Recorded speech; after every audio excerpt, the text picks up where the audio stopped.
like building the business, competing in powerlifting, like that shit felt easy compared to this. Like it wasn't easy, obviously. Like it was hard, you know, but in comparison to this, because I've been so long with a certain way for so long, controlling to feel safe. Yeah. You know, and like you remember, I'd ring you in tears. Like you remember everything that happened, obviously, which won't go into all the details, but like it was traumatic for me. Like, but on the other side, I'm so grateful it happened because like Craig and I are in such a different space. I'm so much more relaxed. Welcome to The Body Never Lies. I'm your host, Leila Lutz. Each week, myself and experts from around the world help you uncover the secret ways your body communicates with you to empower you in your own individual health journey. We've all been there, scrolling through Instagram, seeing seemingly perfect lives and bodies and wondered, how do they do that? Despite her amazing success and her flawless physique, Kitty has faced her own struggles with body image control and finding balance in her life. Kitty's openness and vulnerability in this conversation are a powerful reminder that no one has it all figured out, no matter how perfect their Instagram feed may seem. So often we look at the lives of others and make assumptions, but the reality is we're all human. We all have our own struggles and challenges, and no matter how successful or put together we may appear. So tune in and hear from my dear, dear friend, Kitty Blomfield, and her confessions of what she's been struggling with. Today I've got my beautiful friend, Kitty Blomfield, with me today. Oh, hi, Kitty. We're like, shit, we better hit record. We're just having a good old yarn. The problem is when you're like besties in real life, when you're like, oh, let's just have a catch up. Because as you guys might know, Kitty now lives in Dubai and I'm in Sydney. So we can't actually see each other. We can't even talk as much as we used to because of the time difference. Yeah. It's a bit hard because like when I want to talk, Leila's like, no, I'm doing, Shanti's dinner and shit. It's like, the witching hour. Yeah, it's the the kid wrong hour. Time. I know. But we made time today because I really wanted to get Kitty on the show, guys, because I really want to ask her some deep questions because I know Kitty on a personal level and obviously we're not going to share everything because, Kitty's allowed to have a personal Poor Craig life. needs some privacy. Yeah. Or Craig If it was up to me, I'd be privacy. telling everything, but yeah.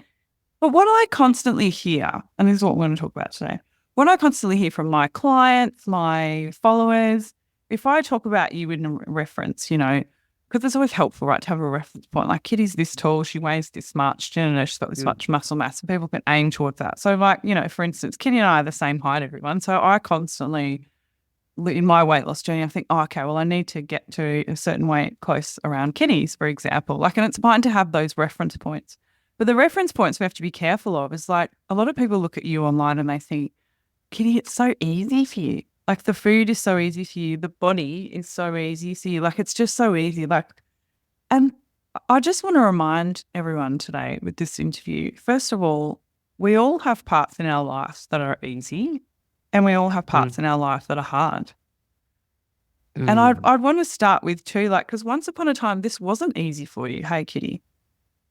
Yeah, it's interesting because, and we'll talk about this, like over the past 2 years, and Leila knows the story, like I've wrung her in tears, hey, in the last 2 years, she's been with me the whole way. We won't talk about every detail, but like I've gone on this journey, this emotional journey with Greta because I went away on Survivor and then I came back and basically my personal life imploded and our business, but it was actually really good. Like Craig and I needed, I think, to hit this point because there were these patterns that we were going through and things that we were doing. And I felt like I was living out of alignment.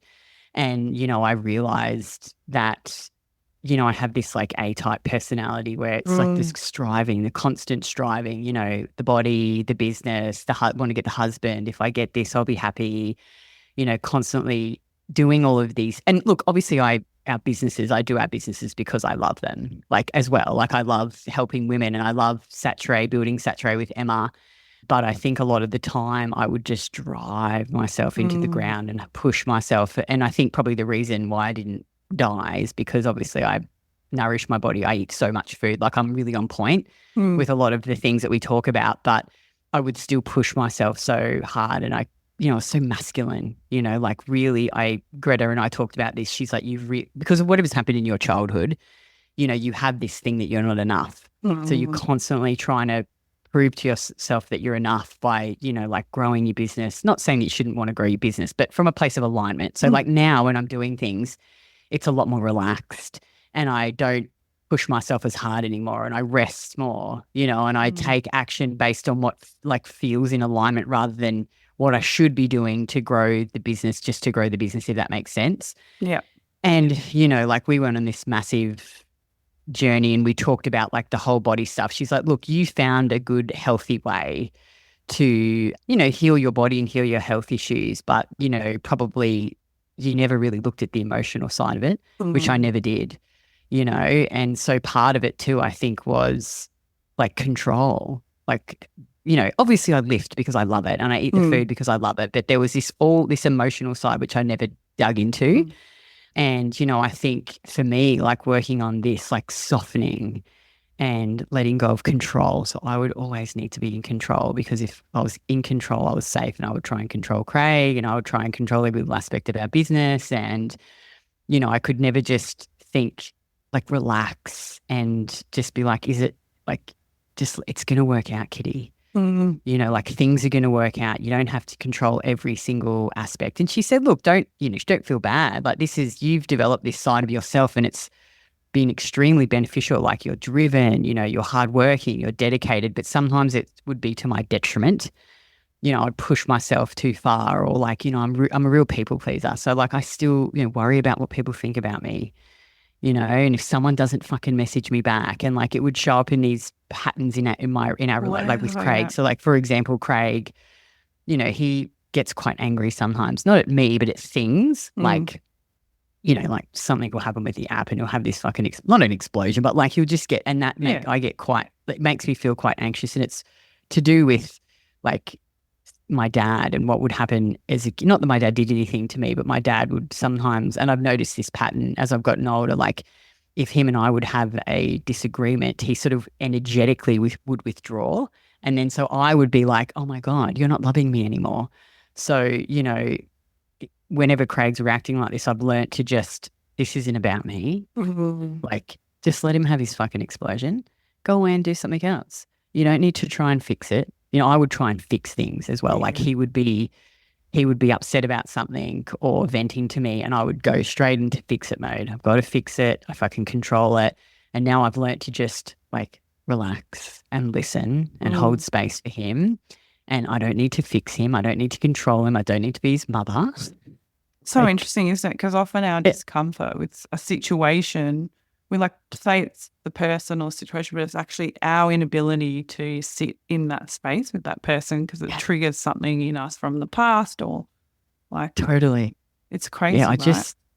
It's so crazy. And like this, I feel like has been like building the business, competing in powerlifting, like that shit felt easy compared to this. Like it wasn't easy, obviously. Like it was hard, you know, but in comparison to this, because I've been so long with a certain way for so long, controlling to feel safe. You know, and like you remember, I'd ring you in tears. Like you remember everything that happened, obviously, which won't go into all the details, but like it was traumatic for me. Like, but on the other side, I'm so grateful it happened because like Craig and I are in such a different space. I'm so much more relaxed. Like our business, we totally just restructured our entire business, got rid of some people. You know, cleaned house, set it up how we wanted to set it up. You know, I'm working with some new marketing teams I'm loving. You know, I'm just doing things that really feel in alignment. I still work hard and I'm disciplined. But I don't, you know, like for example, this week, every month I make just a month worth of reels and I've got to do it in like 3 days because I got it from this new company that we're working with, which it actually works out really well. And so I am pretty busy for the next 3 days. And I was like, you know what? I'm not going to worry about doing that extra fucking content this week. It can just not happen. Like, whereas before I would run myself into the ground going, I have to create this recipe. I have to do this podcast. Whereas now I'm like, okay, what's the most important thing that you need to do? Just get the reels done. Everything else can just fall away to the side. And then, you know, like last night I finished early and Craig finished not early, but like maybe 5. And then, because before we just work into the night, we had sex. It was great. You know, like... Not everyone needs to know about my sex life, but we just did connected, had some dinner together, you know, just slowing down, still being focused, but slowing down and just relaxing and just sort of believing that there's like something like a higher power than myself, and knowing that what's happening is happening for me. Yeah. It's happening for me. Do you know, like it's honestly been so life-changing working with Greta. You know, I also had a lot of stuff around sex too. Like, I don't know if people want to talk about, I mean, you'll be fine, but like I'm pretty open. Yeah. You know, I found it really difficult to just express myself in the bedroom. Like I was always in my head, always. And like couldn't even make noise. Like I was really quiet, and going through this whole process, because I think finally I'm like softening and relaxing. Like I found that in the bedroom, I'm just more relaxed and out of my head, and I'm able to express myself without feeling ashamed or, it's really interesting. Like it's so, it's like Greta's like, well, you're cultivating the feminine because you've got both in you, feminine and masculine, but now you're just you're finding that balance between the two. Yeah. You know, and just being a little bit more relaxed and not having to control everything. Like, for example, like we moved over to Dubai. I've lived here before, so I know what it's like. And we're sort of like, you know, I don't know if we love it here. Like maybe we'll go to Thailand at the end of the lease because we know some people that move to Thailand and keep the businesses here. But usually I'd be like, as soon as I think about something like this, I'd be straight onto it going, okay, let's go there. Let's organize this. Let's, you know, I'd be just pushing. But I've just been able to sit back and go, you know what? Let's just see what happens. Like we'll go out and look at Arabian ranches. That's like because we want to move into a bigger place. You know, we'll go to Thailand for a week. You know, let's just see how it feels, and we'll know what the right thing is in the right amount of time. I don't have to do anything right now. Yeah. So like that's the best way I can describe it. Of just letting go of some of the control. I always find it interesting when you talk about your past, right? So you like dieted like crazy. Like, oh my God, when you said the other day, like we're the same height, right? Everybody. And when Kitty said, how small did you get? 54 kilos. I thought I was small, dude. I know, it's crazy. I don't even know how you got that small. The only time I got that little 54 kilos was when I was really sick. I'd had surgery. I was like in a mess. Like I couldn't eat because I was so stressed. So I can't even imagine purposefully getting that small. So I know. But I feel like with clients, because we see the same sort of client where we have to bring them back to eating more food, they take like a really long time to get over that in their head. But I feel like you just went, I'm done. I'm going from one to the other. Which I did. And when I met Emma, I went, because that's my personality. That's like extreme. So I met Emma and Craig, and I was like, I got up to like 75 kilos and I'm like 68 kilos. And I just went all in, did the powerlifting, ate a fuck ton of food. I put on lots of muscle, but I also put on a fair bit of body fat too. But in the powerlifting community, it's like, obviously the focus is on being strong, not so much being lean. So I think I didn't give it a shit, but you know, probably I put on too much body fat, but that's just what I'm like. Like I just go all in with everything extreme, but sorry, I don't know what we were talking about. What tangent no, it's just an interesting, and that's the thing I think people don't hear is that you did get up to 75 kilos, which is a lot of body fat for your height. I was like 30 plus body fat, 30%, I reckon, over 30%, Yeah, and so, and that's what happens, everyone listening, why all these people in the pro-metabolic community are putting away. It's not because carbs are bad. I didn't track my food. Because you go all in and go hard. Yeah. Right, so you did it too. You should post more about that, actually. I find it, so that's really interesting about you, right? And I find this really interesting because I used to work specifically with type A personalities, right? Like that was my jam. I ran this program called the Executive Athlete, and it was all people who were high-end C-suite. And so when I met you, you're like, and my husband's like this too, everyone. He's like this too. Super we love Sean. Sensible, yeah. When the four of us get together, it's like Sean and Kitty hang out and Craig and I hang out, and we just watch them be really intense together. But this is the thing with A-type personalities. It is, from the outside, everything just looks like super successful. It's like you don't see them for 3 weeks or 4 weeks and you're like, oh my God, you've had a total transformation and you've done something that would take me a year, 2 years to do, right? And I say this to every time I can't do something, I just ask Sean to help me and it gets done in like, it's just like so fast. What do you want done? Done. But the flip side of that is, and this is what people don't see, because you don't post everything on the gram. It's the inability to just chill out to relax, to enjoy Exactly. something like singing a song or dancing or, Yep. you know. Yep. And this is what I really want to talk to you about today, because you're here doing all the right things, right? You're doing the food, you're doing the steps, you're doing the logging, you're doing like everything. You're doing it all. Yeah, on paper, I'm doing it perfectly. But you couldn't And sleep. But there's times when you can't sleep. Well, you saw that too when I was going through all that emotional dysregulation. I was like in a really bad place emotionally, but I still ate, still did food. I never sleep. Like when I'm emotionally dysregulated, like I obsess about something or something stresses me out, even if I eat the same fucking food, the same, and this is why I've really benefited from the coaching with Greta, is like learning to process the emotions and let them go through me instead of like I would try and push them away. Like I've never cried so much, Leila, now since I've met her. It's good though, and I think it just shows it's like you can be doing everything right from like tracking the food, doing all that sort of stuff. But if you're emotionally dysregulated or you've got other like stress in your life, it can really affect your body. And like the other thing too, like when we went through that tough time, last year, the other way that it shows up in my body is I get rashes like on the insides of my legs. Sleep. And like when it would flare up, and then as soon as the stress goes away, it's gone within like a day. Like it's incredible. But back to the relaxing thing too. So like Greta and I, one thing she's told me, and I've been much better at it now, is like, I want you to have an hour of like kitty soul time a day. And that could be anything. She's like, you don't even have to fucking do anything. Like you could go watch like Gossip Girl if you want for an hour, like, or cook. Cause I really enjoy cooking, or you cook or go for a walk or read your book. It doesn't you don't have to be productive all the time. And I've got a lot better now at just, like doing as much work, like doing the work, but then stopping and actually having this time to just relax. And that has been hard for me because, I've just pushed my whole life, being productive, do. But because I was like not wanting to face this stuff, like in the last 2 years, I've been able to work through so much stuff. And I say to Greta, I'm like, fuck, it feels like it's taken so long. She's like, Kitty, like what you've achieved in 2 years is like what some people wouldn't even get through in a lifetime. Like she's like, it's actually really, she's like, I've been doing this for 15 years, so she's like, I know you have this thing about you're just going to make sure, Kitty's just making sure she's achieved enough with her emotional coach. Like she's made enough progress. Were you listening to That's what she says to me too. She's like, listen, this isn't a degree. It's an ongoing thing that you will go through. Like she's like, obviously it's much easier now. Like I feel like, during that time last year, you remember I'd ring you like it was in the dark. I was in the fucking dark. It was bad. I thought Craig and I weren't going to get married. I thought our whole business was going to fall apart.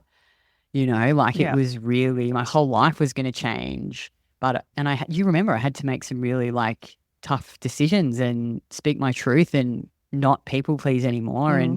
But now that I'm out the other side of it, I'm like, oh, it's actually fun working with Greta now. And I can realize when things are happening and why I'm getting triggered, and I can choose differently.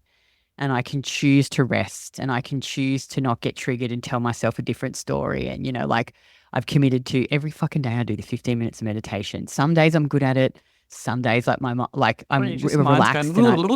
Exactly. And Greta's like, listen, that's normal. Like, it's like, she's like, you don't go into your strength training session, hit PBs every time, do you? No. I'm like, no. And she says, but do you still go back and train? I'm like, yes.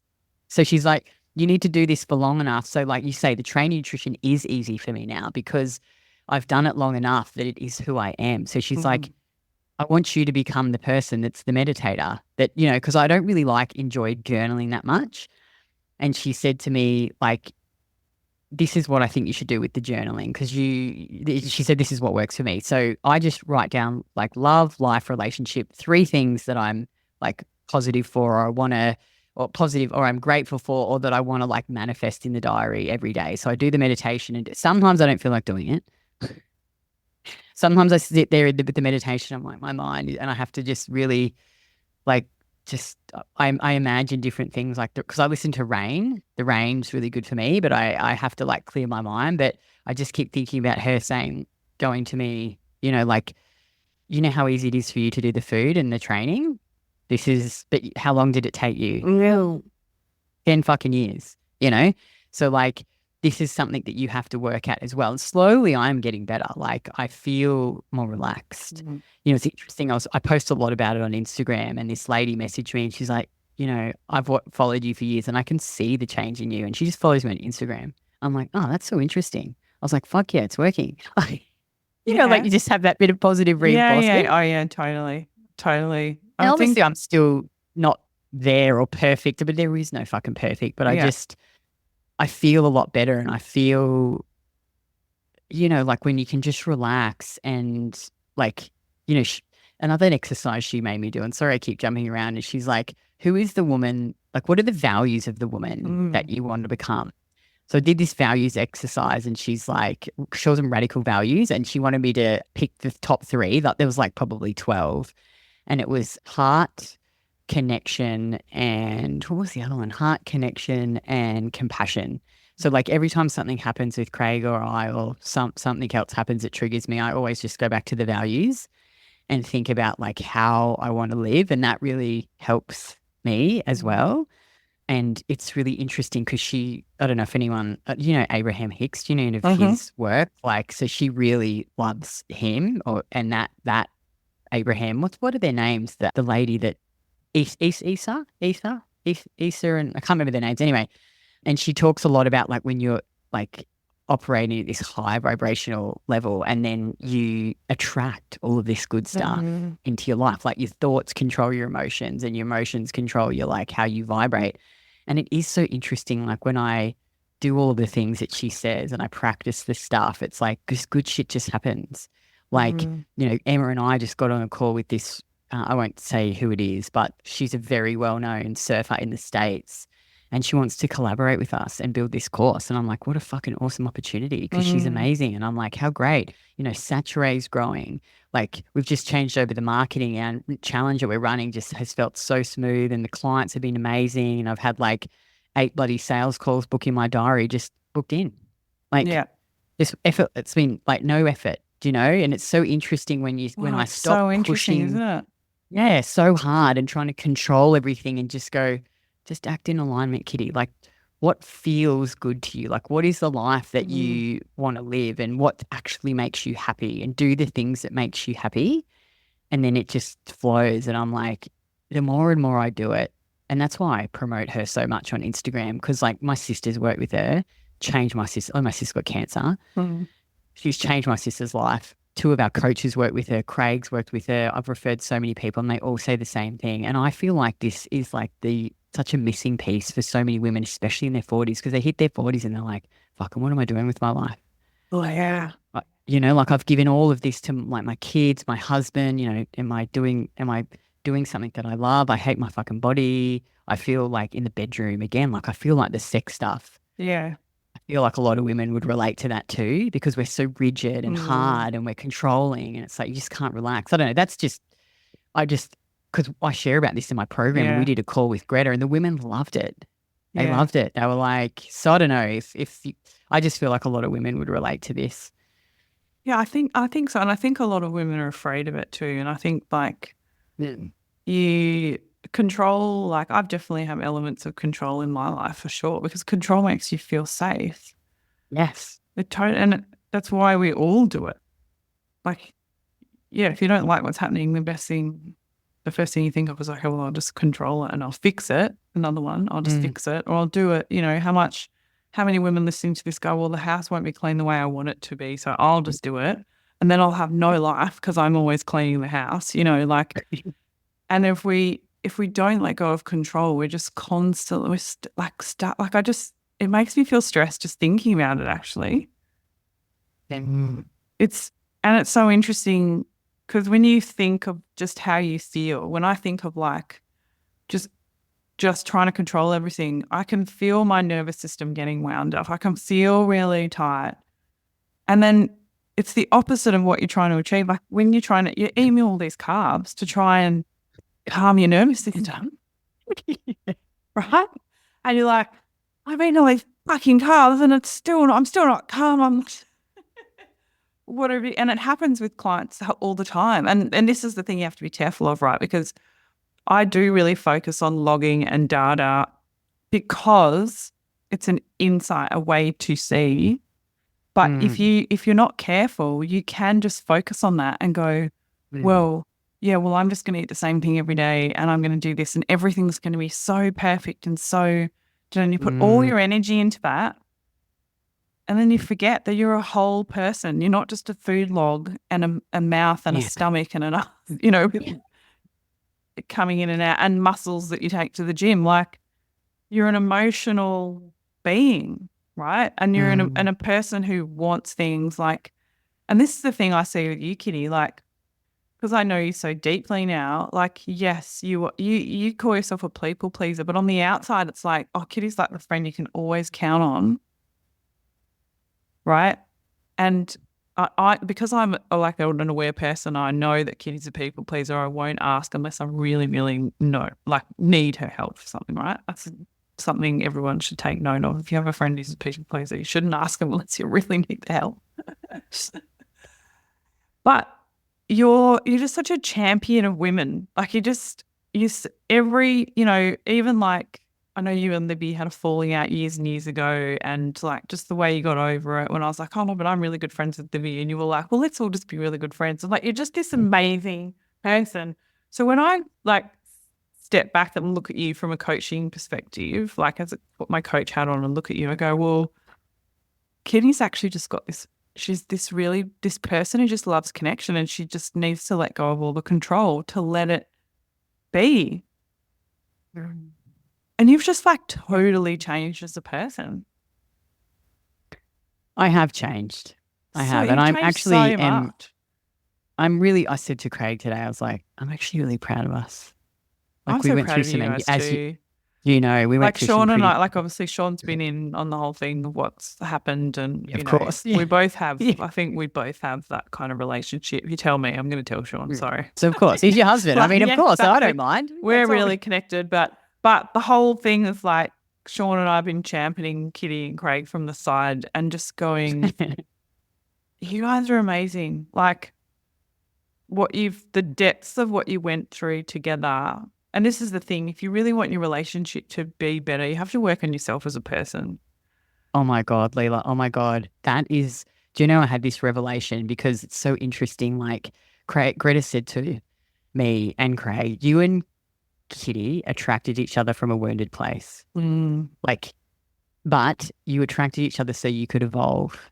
And so you can either evolve and grow together or leave each other. But you'll still attract the same shit. Yeah. But it was so interesting. Like I had this revelation that, I had this thing that I can't be this soft feminine woman if Craig doesn't step up and be the masculine man that I need him to be. But when I stopped focusing on what Craig needed to do and start focusing on myself and loving him because he's going through his own shit and working on himself. And he had the same thing about me. Oh, I can't be that masculine man because Kitty's too dominant and masculine. And, like we had this thing about each other. Yeah. But then when we stopped focusing on what the other person was doing and started doing our own internal work, that's when it all started to change. And like now our relationship's so much better. Like, yeah, I feel so happy. Like and excited, and I feel excited about the work with Greta still, and continue on this like sexual journey of sexual exploration of with myself. Because I feel like for so long I've been like this, and I, when I was younger, I would drink and take heaps of drugs and have sex with all these men because I was just like looking for validation, and it's exciting, and I sort of think like, oh, imagine what else we can do and achieve because we're so in alignment now. And, it just feels better and it's flowing better and just enjoying life. I haven't spoken to Craig much in the last while because since you guys moved and stuff, we used to always chat.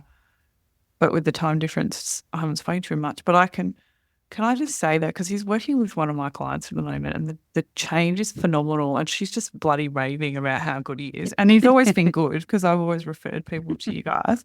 But I feel like from the outside, like he's got more patience and he's got a deeper connection and an intelligence about him that's just gone to a whole new level. Like, and I think that when you do this work on yourself, it just like emanates, like it just goes everywhere, like, and your business gets better, your clients get better. So it's so interesting when you're like, oh, you're driving and pushing and doing all the things to be so successful, and you were, but now you're doing it in a different way with less push. Less pushing, less and more controlling. surrender, and it's actually more successful.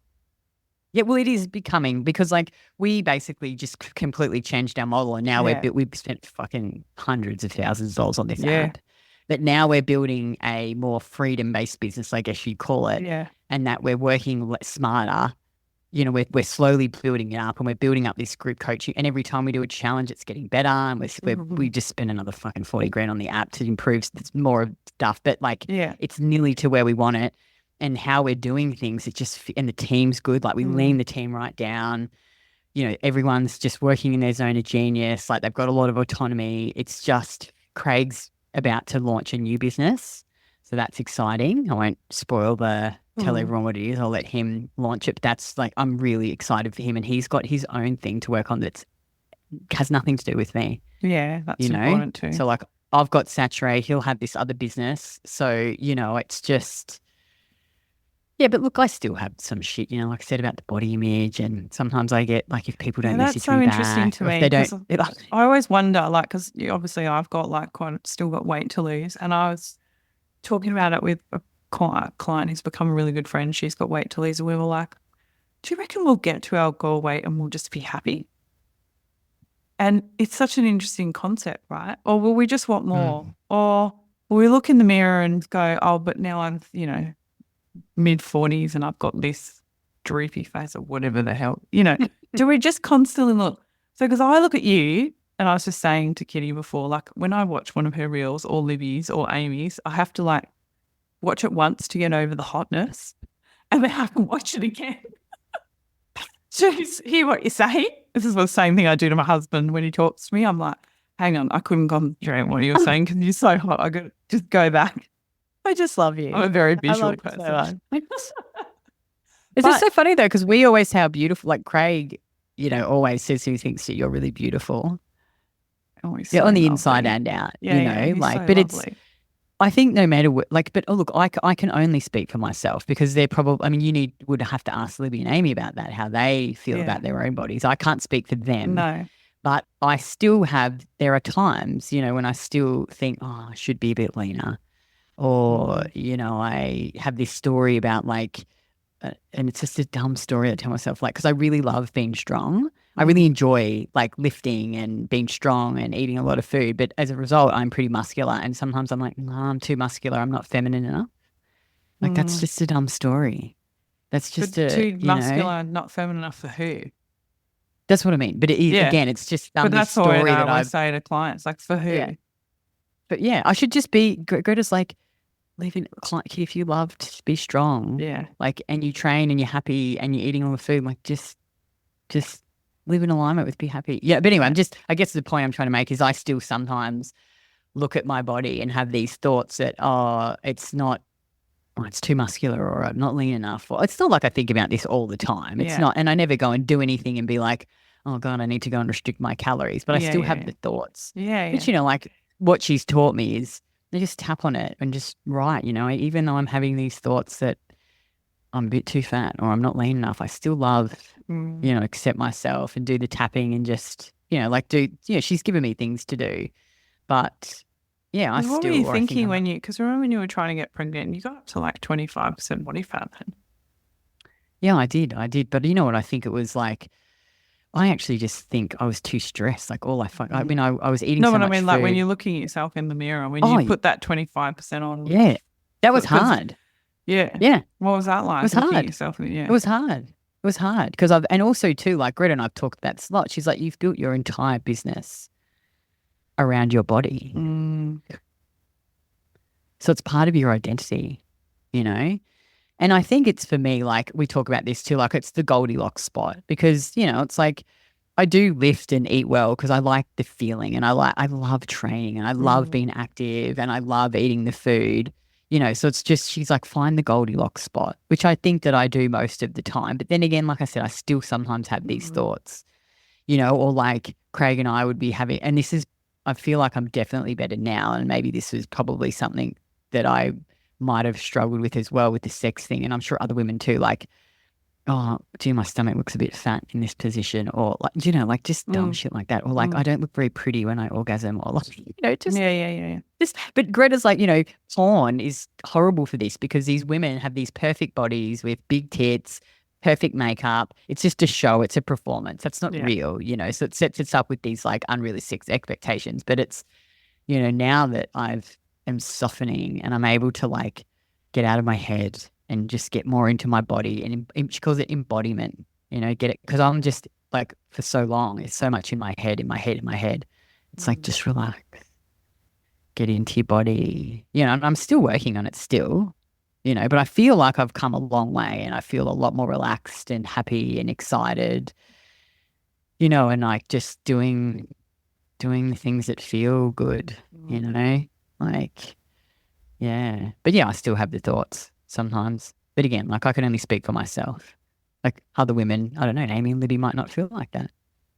I don't know. They might they should look at their bodies and think they're fucking amazing because they are. Yeah. But then they also might have a little bit of it, like we all like, and sometimes when you have a big change as well, like I said to a girlfriend on the weekend, I think I've finally come to accept, because if anyone who's listening who doesn't know, but I've had my boobs have gotten so big. I used to be a C cup. Big. I used to be a C cup, and now they're an F cup, and I kind of I hide them all the time because I just hate them so much. And I don't know what it is, but like in the last few months, I've finally just accepted that's it. That's how they are. And that's how they're going to be. And I don't know what it is. And I've just finally embraced it. But it's taken me years to get over it. Like, that's just what they are. And actually gone, oh, you know what? I'm going to get some things that actually show them off a bit. And now I'm actually like kind of like in love with them because I've lost 20 kilos and they have not gotten smaller. They haven't. They're have still not got smaller. They're still massive. They have not, because I keep thinking, oh, well, I'll lose weight and they'll just get smaller. So now I'm like, all right, well, I'm just going to have to accept that they might. I've still got, another 10 kilos I want to lose. They might just. I love those big hooters. Every time she sends me photos, I'm like, look at those big things. They are enormous. So, but I've just come to accept it. And part of it. And well, I know he was never a big booby man. I don't know. I think Sean's so nice to me. He just says, but he just loves all of you. He just loves all of me. Yeah, I know he likes my hair straight, and I don't have straight hair, so he just has to stick it up his jumper. But I'm not going to go and get my hair blow over all the time. There's certain things that I prefer, but I think it's just it's really interesting. And someone said that to me the other day. What you just said, I just identify with the way that I look, and someone said that to me the other day. I said, wow, that's a really powerful thought, isn't it? And not in a great way, because it keeps you stuck. Because if your identity is wrapped up in that, and our bodies change, right? Like mine's changed massively, and honestly, unless I get a boob reduction, I'm never going to look like I did before. And I don't know, that's not really me. I just actually feel like you have to embrace the change, right? We're all going to get old. Totally. And like we're you say, all like going to get old. Yeah. Look the best for our age, I think. Yeah. Like, because I think nothing wrong with wanting to, look the best as you age, I think. But then, like then there's like fucking I had Botox. I went back in the gym days. I got Botox, and it's like, fuck, Botox, plastic surgery. Yeah. Like, how far do you take it? You know what I mean? Like, no, again, like I'm not having nothing against anyone who wants to go get Botox, but I just knew why are you doing it, Kitty? I think there's a time and a place, and I want to say that, because I've got grey hair and I dye my hair, right? There's a time and a place for you to make changes to your physical appearance. I think it's just of course. And looking after yourself. Like, I want to look good for my age. I want to look good. I want people to look at me and be like, fuck, you look good for 40. Yeah, exactly. We're older than 40 now, Kitty. But I think it's how far you take it. Like if you're going and getting a fuck ton of Botox and getting plastic surgery. Well, and it's also like, if yourself, you ever read that book, Psycho-Cybernetics, which is a really good book, actually, and it's all about this plastic surgeon. What he noticed was that he do all this work on people and they still didn't like themselves. No matter what happened, they just didn't like themselves, right? And that's the thing, and this is the journey that you're going on, right? It's like, you on Instagram, you look hot, you and the training's easy and the food's easy, but You're actually on a journey doing internal work that we can't see. And we're all going to have to do that at some point in our life, and even when you are as hot as you are right now, you're still having to, look in the mirror and go, no, but this is who I am and I accept myself and I love myself. And, it's a never ending journey, right? Totally. Yeah, that's what Greta said. She's like, it's even her, like what I've seen her experience and go through and grow in the last 2 years is amazing. Like, yeah, and she shares a lot of stuff with me and I really admire her and just have so much respect for her and what she does. Yeah. And she's just the most beautiful person. I can't, like, she's literally, like, it's like Emma changed my life. Emma introduced me to Ray Pete's work and Craig to the strength. They set me on a different path. And now that I've met Greta, I feel like it's the same thing. And that's why I talk about her all the time. And, if any woman is listening to this and struggling, like, it's one of the best investments I've ever made, money-wise. Oh, yeah. I think there's like just certain things that you do, right? Like I did have a session with Greta and it was amazing. And I've invested so much money in coaching, like in emotional coaching, and it's just transformative. Like you can't, I guess then this is the big reason why I wanted you guys to hear Kitty talk about this bit today, because you can't avoid this stuff. You can't. It just shows up in these areas and in I your see, life. And I see it with so many women. They just like, there's almost like a dead giveaway because they do find the vlogging and everything so easy.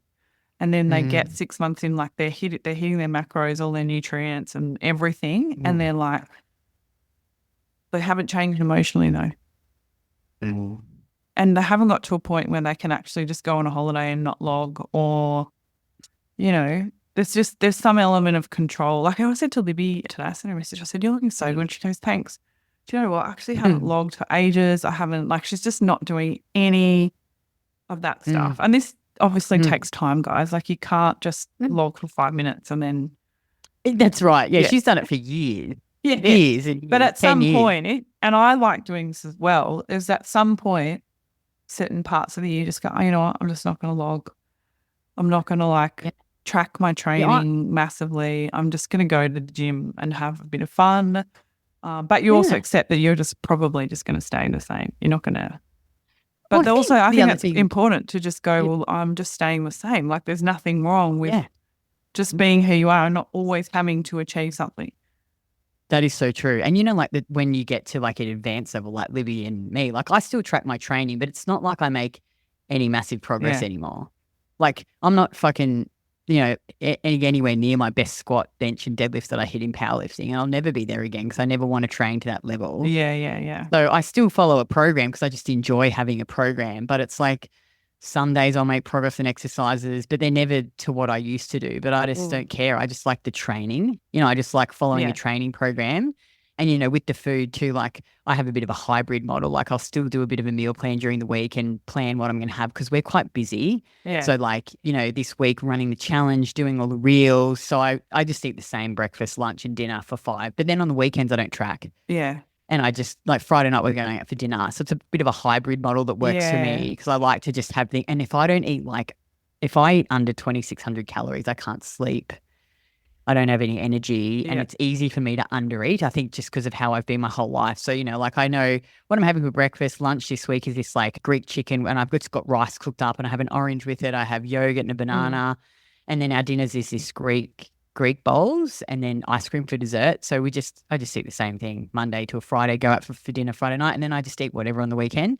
But I still follow and you would do this too. It's like you still follow the principles. I have protein and carbs every meal. Yeah. I always eat breakfast. Like even though I'm not tracking, I'm following principles to make sure I eat enough and fuel my body and, 100%. And I always say that to clients. I'm like, you don't have to track forever. No.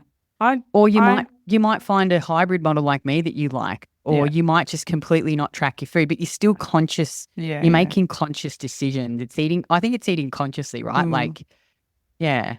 Well, I still need to push my food up, so I have to pre-plan my week or I won't eat enough. I just won't. Exactly. And it's like die hard, like habit of mine as well. It's like not eating enough. And when I'm working and I'm really busy, it'll be really bad. Yeah.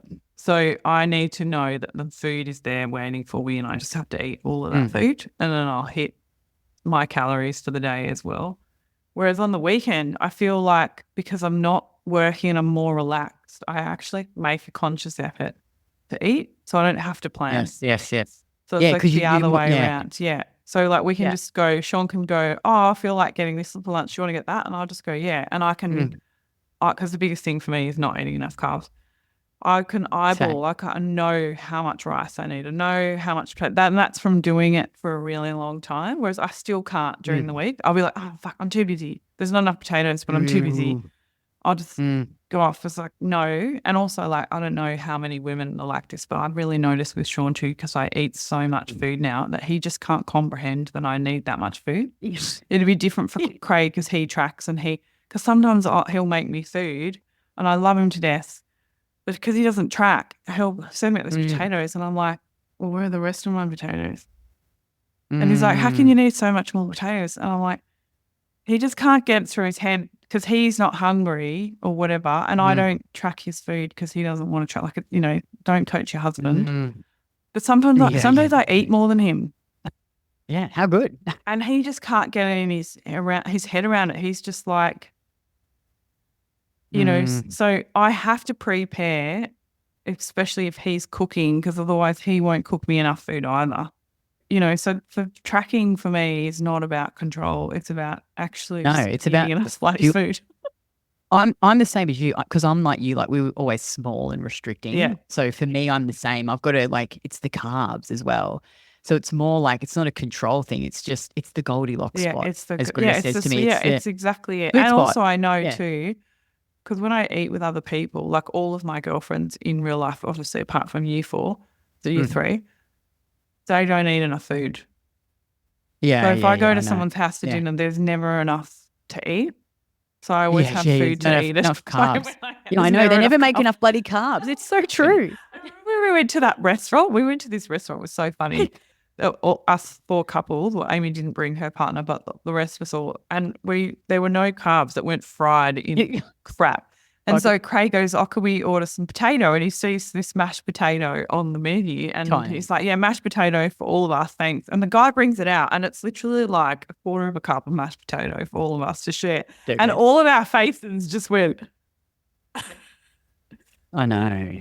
But this is how the world works. So when I think about that, I think I have to pre-plan my food because I'm not fighting against, but you're going against the grain. Like what you're doing is so abnormal.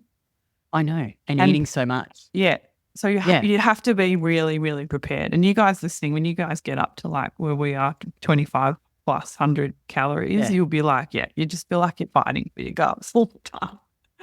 Totally. When I was with mum and dad, they were like, we just can't believe how much you eat. You're always hungry. Yeah. But I'm like, I'm so active. Everyone says that to me as well. Yeah. It's so crazy. And I think, like you made this comment about the training. It's like once you've trained, like Libby, Amy and me, we've trained high level. Like I competed in powerlifting. Libby did CrossFit. Amy did Olympic lifting. Like we've trained hard, heavy, eaten a lot of food for a lot of years. It's like once you've built that foundation, you can train less. You can, you don't like the structure. You like, Craig's like to me because he laughs at me because I always change my program all the time. And because I was like, oh, fuck, I trained with this chick, Ruby, on Instagram. I follow her and I saw her at the gym and she's so lovely. And we're like, oh, let's do a training session together. Fucking hell, she does so much volume. I did a session. I was fucked the next day. I was like so sore. And I hadn't low bar back squatted because I haven't low bar back squatted for ages. And so we squatted and it was amazing. I still did 2 sets of 8 at 100 kilos, like relatively wasn't that hard, which is pretty cool. Yeah. But then we did so much and I even did less sets than her, but more volume than I was used to. Anyway, I just enjoyed the squats so much. I was like, I need to put them back in my program. So I came home, I showed Craig my program and and I was like, I'll do this. And he goes, well, let's see how long this lasts. And then before you fucking change it again, but it just doesn't matter. Like, because I've just done it for so long. Because I could just go in and do whenever fucking exercise, pick a weight, push it hard to failure, like listen to my body. Like but once you've built this foundation, you don't have to do as much volume. You don't have to train as it's just easier. But it's the years of work that I've done to get, same with Libby, like Libby's done years of work, Amy's done years of work. You know, it takes hard work to build that muscle and that, you know, like base overnight. No. Come out with an extra 5. I'm trying to put on 2 kilos of muscle now, and I've reached that point where it's now like hard. Whereas before it was really easy. It's like, oh my God. Hitting your threshold with your lifts. Yeah. And now you're really making real progress. Yeah. But it's also like, you know, when you first get a new client and they haven't trained and they haven't eaten carbs for a long time, you start getting them to lift and you start giving them carbs. They put on muscle really quickly. Yeah. And then you get to a point where you're getting to the upper echelon. Like I think even Libby was like, it took her a whole year to put on another kilo or something like that. Like you're really grinding it out at that point. And then you have to like focus on your food so much. Yeah. So it's interesting, right? Because then in your position, right? So if you're always about the control and the achievement, you're going to hit a ceiling at some point. What's this? There's this chick. Is it Teal Swan? Do you know her? Teal Swan. She's just, my sister sent me this reel of hers the other day. So I'm just closing these notifications. And it was about like, not saying that you shouldn't have goals and things that you work towards, but because as soon as you get there, there's going to be another thing. Yeah. So like, can you just be happy being? You know, and that's what I feel like I've struggled. I mean, you've known me for a long time. I'm a pretty happy person, hey? Like I would say I'm a pretty positive, happy person. But now I just think I'm more happy. Like I have things that I'm working towards, but I'm just happy being now. Yeah. Like, you know, I do have desires and I put it in, like Greta calls it the vortex. You know, you put it into the vortex, but you're just still happy living day to day, doing, you know, like I'm never going to fucking be hitting massive PBs anymore in any of my lists, but I just don't care because I just like lifting. Yeah. I just love going into the gym and like eating lots of food and pushing the sets really hard, and then I feel so good at the end of it. Like it's just fun. Yeah. You know, I just enjoy the process of lifting and being strong and being active. I love being active too, like getting out in the sun. I actually I felt so inspired by Libby and Amy. So I've been doing some sprints. The first time because I haven't done it for so long, and I just do it when I've done 2 sessions, 2 or 3, 2 sessions I've done.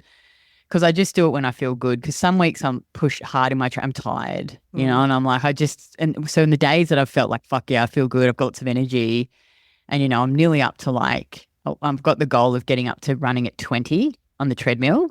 Yeah. So I think I've done 3 sessions, 1 every second week. Yeah. And I was like, how incredible that I haven't sprinted for years, yet being strong, being strong, like transfers over into other sports. Like I can run fast. Yeah. And I don't sprint. 100%. Yeah, 100%. Like it's pretty cool, you know, like strength is it's so good. So valuable, you know. So good.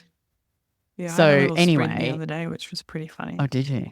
Yeah. I always think I'm like, fuck, I'm going to face plant on the treadmill. I'm like so scared that I'm going to like, the first time I did it, so I started at 16.5 and I added 5 every time. And then the next session I started at 17, but I got up to like, I think 19 or 19.5. So I'm so close to like hitting and that's only after 3 sessions of doing it. And I only did it 5 carry times, over 20 to seconds. Different things is like amazing, isn't it? It is. You feel just really strong and like amazing. I just need to get a new bra if I'm going to do that.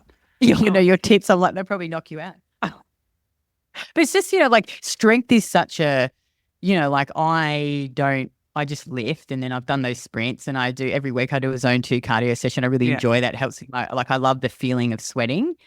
And like, you know, I went on fucking Survivor and we had to do heaps of crazy hardcore shit. We haven't talked about your Survivor. Yeah. Like I was watching you in some of the challenges and I was just like, oh man, you looked good. You were jacked. Oh, I was fucked. I was so hungry, you know, to I lost like 7 kilos. I went in at 69 and came out at 62. Oh my God. No period for 12 weeks. Wow. No period for 12 weeks. Mm-hmm. Wow. Your body like really goes hard on the, like, you know, it gets stressed out pretty quickly. Were other girls like periods still? Well, yeah, because they were so much bigger than I was. Yeah. They had so much fat stores, you know. Yeah.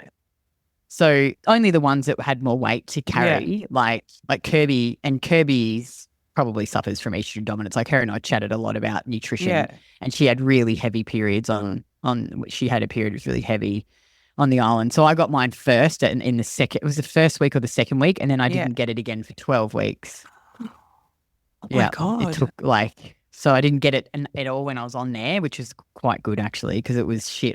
You have no showers. Oh, yeah. So you're using like pads and tampons. You had to use Oh. tampons and like no, it was it was actually disgusting. Yeah. Like, yeah. So and what and then about I your wasn't happy. pooing? Because every Yeah, time so I go away I was with you, you can't constipated. poo. Yeah. It was so bad. So I was constipated to start with, and then in the end, because you're just eating all these beans, you were just Yeah, like, right. oh my God, like it was the worst. So yeah, I didn't get it. I didn't get my period at all when I was there for nearly 8 weeks in total, and then it took another like 4 or 5 weeks to come back once I started eating, which was pretty good, I Yeah. guess. And it didn't take me that long to get back up to my weight and put the muscle back on. Only probably like 12 weeks. Yeah, that's which is pretty good. amazing. Once you've got it, when you rebuild it, it's one thing, and that's why we all bang on, guys, about putting on muscle as you know before you do a massive weight loss, or because it's so much easier to put the muscle back on once you've built it. Yeah, yeah. Oh, so it's just like really Survivor was a big thing to you, right? Because it was interesting, life-changing. Right? It extracted you out of your life and all of your control, like in the most dramatic way. Totally.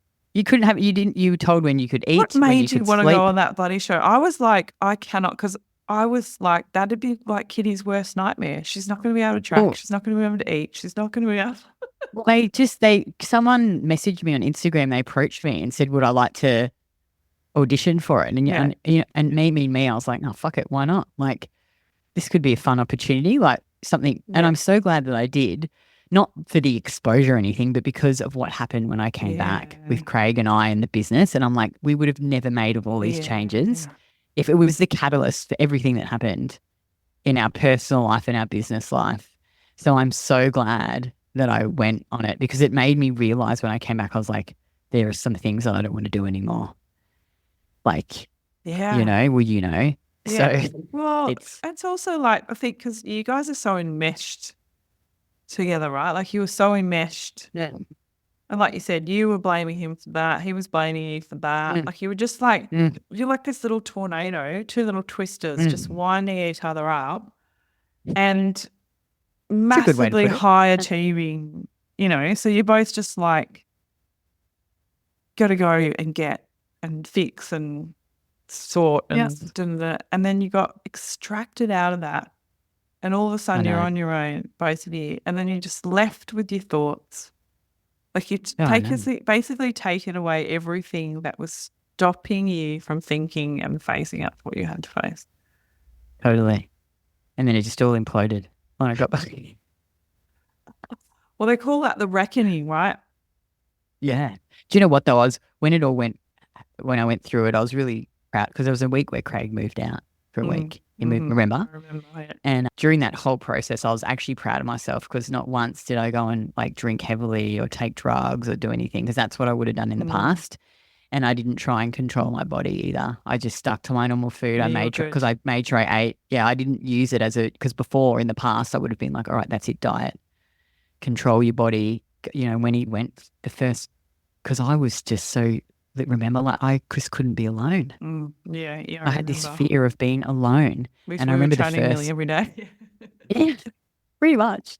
And when that first night that he left, I just remember just like exploding and crying, and like just like I hardly even slept the first night, because and then Greta was like, well done, you made it through a night.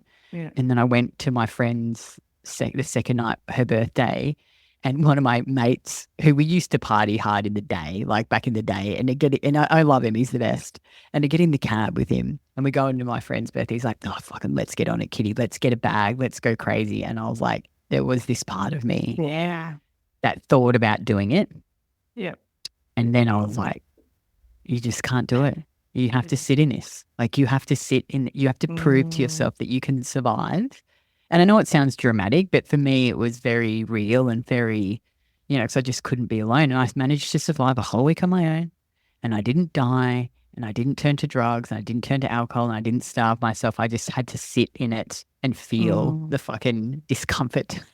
Well, and I think drugs sound really kind of out there for people. But if I talk about, this kind of stuff with my clients, there's so many things that they use to fill that hole. It can be social media, binge watching, Netflix, shopping, booking another Booze. holiday, booze, like this Yeah. training, doing another diet. Like you say, it doesn't have to be a drug, but So it's basically extreme. anything that's, Numbing. it just stops Or you you from just, being with your thoughts and being with Yes. yourself. yeah. We've all been there. Like we've all had something like, I have to give myself little bands of Instagram. Like I think we all have something that's like, means that you don't have to sit with yourself. Totally. You know? And even like this week, Yeah. I've been on my own for a whole week, and I purposefully wanted to get a heap of work done this week. But I was really sitting there thinking, oh my God, I remember when I was single and I used to just work all the time. Mm. And I said to everyone, oh yeah, I'm really good at being alone. And I'm like, but I'm like so alone when I do that because I'm just like, I just work all the time. Mm. I need a reminder to stop and eat. I need a reminder to like go and do something fun by myself. Like I realized that I'm still out of balance in that aspect. Like I did go out with a friend in the middle of the week because it was really like I need to. But yeah, I think we all struggle with being alone in some way. Like we say we're good at being alone, like because I could be alone all week and do heaps of stuff. But that's the thing, right? I did heaps of stuff. I mean, I had to because I set a goal for my work. But, you know, how many of us can actually go alone, go and be alone, like and just sit? I remember I was on a boat. I was sitting somewhere and I was just staring at the trees and I just sat there and watched the leaves moved in the wind for ages. And I thought, my God, I've done it. Well done. I've just sat here and I've just not done something, not looked at a book, not looked at a magazine, not reached for my phone, not like just actually just sat there and stared at these trees flapping in the wind. And then I was like, oh my God. And I find that even with clients, right? I've got some clients that are like, what do you mean I have to walk 10,000 steps? What the fuck am I going to do while I'm walking? You know, and then like, oh yeah, well I go for a walk and I call a friend, or I go for a walk and I listen to a podcast, and obviously that's fine. But I really am conscious of my clients when they tell me all these things that they did when they were walking. Yeah, I totally get that too. And I used to be the same. Like I do so much shit, like reply to messages. And now sometimes I'll listen to music. Yeah. And then I try and just go and not do anything. When I walk, I just try and like look out and just look at, walking in Dubai Marina, and I just think about life and like, I try to do nothing. I know what you mean. Yeah. Oh, absolutely. Totally. I listen to classical music. Because even like music, and then sometimes I just have silence. Yeah. And then it's just stopping and looking. Because I'm not as A-type as you are, but I can be. And you're just like, I'm walking and I've got 10 minutes, so I'll just quickly get all this stuff done off my phone. But yeah, like walking and just actually breathing and just staring at nothing. I quite often put my headphones in for the whole walk and I'll come back and I haven't listened to anything. I've actually to put them in just because it's more automatic to put them in. And then I realise I actually don't want to listen to anything. I don't want to listen to anything. I don't want to think about anything. I don't want to talk to anyone. You just want to slow down. Yeah. And it's crazy. Yeah. You have to really, and I was watching myself this week thinking, well, I'm by myself, just putting my hands back. My podcast producer told me to stop moving my microphone. Because so make her job easier. He can't hear you. I'm like, lean forward. I can't move. I just noticed myself go into that old pattern of like, because I've taken the week to work, but I'm walking. I could just like check a whole bunch of stuff off my to-do list. It's like, no, Lily, you don't have to work every single bloody second that your family's away. Yeah, totally. Old habits die hard, man. Oh, I know. Totally. I feel you, sister. Yeah. Yeah. Well, this is really good. Like, this has been so good. Because what I've heard is like because I always say to clients, like you've got like a wheel of life, right? And one piece of that wheel, like say out of 8 pieces, 12 pieces, however you divide it up, is health. Yes. So you can't just put all your eggs in one basket. You'll never be happy because it'll just be so out of balance. You can have the best body, the best diet, the best, but you won't be happy. You won't be, exactly. Totally. Yeah. So you think you've you just get gone and and like worked on relationships. You worked on like her, like what the fuck is Kitty into? I remember having this conversation with you years ago. So I was like, oh yeah, so what do you like outside of training? And you were like, what do you mean? I was like, like, do you sing? Like, do you like, what are your hobbies? And you were like, looked at me like I was from outer space. And you know what, to be honest, I still don't really have like, because I think I went through this stage too going, oh, fuck, I need to do something for the sake of doing something. Yeah. And what I've realized is like, I really enjoy cooking. You love like, I really cooking. enjoy, I just making basics. Like I find it fun to make these, and I made your curry and then I made a reel with it. So like often I'll just, if I want to relax, I'll be like, look up a recipe and make it my own and make something. And I've been reading a lot too, like I really like reading books. Yeah. So just reading, and sometimes I'm like, I just do nothing. Yeah, sometimes I just watch Gossip Girl for an hour. From when I met you years ago, like so different. I've definitely evolved for sure. Gone through a lot of, oh my God, Leila, that was like the hardest year of my life. Yeah. I didn't think we were going to get married, Craig and I. I know. It was remember intense, like that day. It was like a month before the wedding. And Kitty's like, I don't think we're getting married. And I'm like, it was too late because we'd paid all the money. We couldn't cancel it. And I was sort of saying, you got to just do what you got to do. Like it's money. It's just money. Like, I was really trying to be a neutral friend and not go. Of course. And I'm so glad that we kept going. I'm so glad. I'm so glad you did too. I remember sitting. I wish I could get Craig on to do this, but I'm going to get a video of Craig. Do one with Craig. Get it from a man's perspective. We could actually. Yeah. But I was sitting in the back of the taxi with Craig and Amy. And you were in the front seat chatting your head off to the bloody Uber driver on the way to your wedding. Yeah. And Craig's telling me the story of how Kitty organised the wedding. It is hilarious. He does the most hilarious impression of Kitty. His good impression of everyone. I can't even talk. He does, but he was cracking me up. He was like, Kitty just organised our wedding the way she organises everything. She decided like in 24 hours, it's done. The venue, the catering, it's done.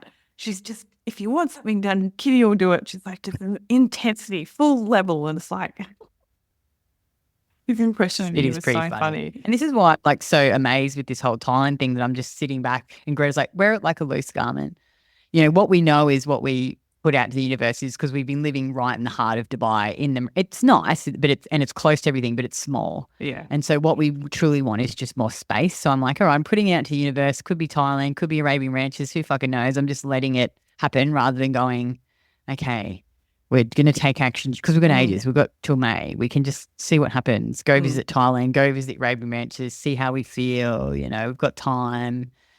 So, yeah, that's pretty amazing that I'm not like just being like, all right, we're moving now. I'm breaking the fucking lease. That's what I would have done in the past. But we have to wrap this up because I've got to get on the challenge. You've got to go. I've got to go. But this has like been amazing. I really hope that people so good. Listening can like get this insight because people always say to me like, Kitty has it easy. And no, I think everyone has some things easy. Yeah. And it's like an onion, right? Like you just, what I'm hearing from you is like you've gone through that and you get good at something and that peels back a layer. And then it's like the universe says, well, okay, well now you're ready for this part that you need to work on. So I'm going to give that to you. And so you'll be 95 and you'll still be working on stuff because it doesn't ever stop. Like you're just getting that deeper layer. So like I really look forward to seeing where this goes next. And me and you, we'll be doing podcasts in 10 years probably. We'll be in our 50s having a yarn. You'll have a grandkid eventually probably. Oh my God, not when I'm 50. You'll get married. But yeah. Oh no, we'll still be doing when you're 50, if anyone wants to listen to us. Let's hope you don't have a grandkid at 50. That would be probably a bit too early, but you know what I'm saying. Yeah. I know what you're saying. But I'm so grateful you came on today and thanks for sharing and opening up with my audience. I just love you. I love you too, babe. I still haven't forgiven you for moving to Dubai, but I will. I know. I'm coming back, don't worry. We want to come back to Australia. Like we're definitely not living here forever. Yeah. So, but thanks so much for having me on. Thanks for making the time, huh? I'm Leila Lutz and you've been listening to The Body Never Lies. If you haven't yet, please go to your favourite podcast app and subscribe, rate and review this podcast. All the resources and references from this episode are waiting for you on my website, leilalutz.com. Just click on podcast and look for this episode. Now join me next week for another episode of The Body Never Lies. Thank you so much for listening.